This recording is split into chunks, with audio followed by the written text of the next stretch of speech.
ఏం తూకం లెక్క మొక్కజొన్న కర్రలు ఎట్లా అవే జొన్నలు వస్తాయి కదా, ఎండిపోతాయి ఎన్నులు. ఎన్నులు పెరిగి తూకం వేసి. ఎన్నులు తూకమా గింజలు చేస్తారా? ఎన్నులు పొట్టలు చేస్తారు ఈడే. ఈడే మిషన్కి వేసుకుంటారా మామూలు? పొట్టలు చేసి మూటకి వేసుకొని కూర్చుకొని వేసుకొని వేసుకొని వెళ్ళిపోతారు. గట్టేదంతా వేస్తాయి మంచిగా. ఏమి లేదు మళ్ళీ అంటే స్వీట్ కార్న్ కాదా ఇది? ఈ జొన్నలు ఏం చేస్తారు మళ్ళీ?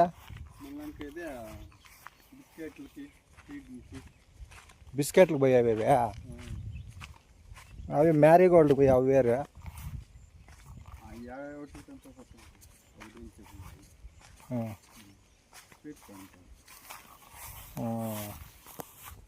మళ్ళీ ఆ మొక్కజొన్నలు ఎన్ని తూకం వస్తాయి? అది ఏం రేట్ వేసుకుంటారా కేజీ ఇప్పుడు మామూలుగా?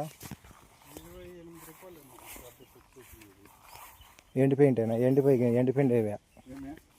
ఎండిన జొన్నలో 28 రూపాయలు వేసుకుంటారు ఇడా. Fix rate 28 రూపాయలేమో. ఇవి బ్యూటీలైనా పెట్టవి పోతివి కూడా వస్తాయి. పోతివి ఇవి పెట్టవి పోతివి కూడా ఇస్తారు. ఆడవి మగవి రెండు. ఒక 6 సోలుపులకి 2 సోలుపులు పోతు కర్రలు నాటేది. అవి ఇంకా ఇది కావాలి కాబట్టి అవి ఇవి కావాలా ఎన్నులు వదలాలని. మామూలు లేవా? ఎన్నులు వచ్చే కొందరికి అవి కోసేయాలి కర్రలని, పోతు కర్రలని. అంటే అవి ఎన్నులు రావా? వస్తాయి పనికి రావా? కానీ ఆవులు కొట్లు ఆవులకి వేసుకునేది. అవి పనికి రావు ఎన్నులకి.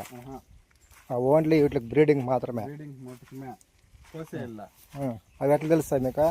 లైన్లకి ఇవి ఏమన్నా గుర్తులకు నాటుకుంటారు కదా. ఇప్పుడు 1, 2, 3, 4, 5, 6 సోల్పులు. 6 సోల్పులు వెళ్ళిపోతారు. 2 సోల్పులు పోతారు లైన్లో. అట్లా నాటికి ఏమన్నా గుర్తులు పెట్టుకుంటారు కదా. ఆ లైన్లు 2 కొట్టేసేది. ఇంకా తొక్కేయండి కుప్పలు. అప్పుడే చెప్తుంది అవక్కాయ తేమ నీళ్ళు వానకు వర్షంకి అట్లా. అవి వచ్చి 40 రూపాయలు. ఏమే 35 రూపాయలు అవి కట్టవి కేజీ. ఇవి వచ్చి 28 రూపాయలు 29 రూపాయలు. ఒకదానికి ఎన్ని వదులుతాయా? ఒక్కొక్క దేనికి 3 తూకం వస్తాయి. 3, 4 వస్తే సైజు వస్తాయి. చాలా ఏం చేస్తే సైజు పర్లేం బాగానే ఉన్నాయి. అదే 6 ముందర రూపాయి అయ్యాయి.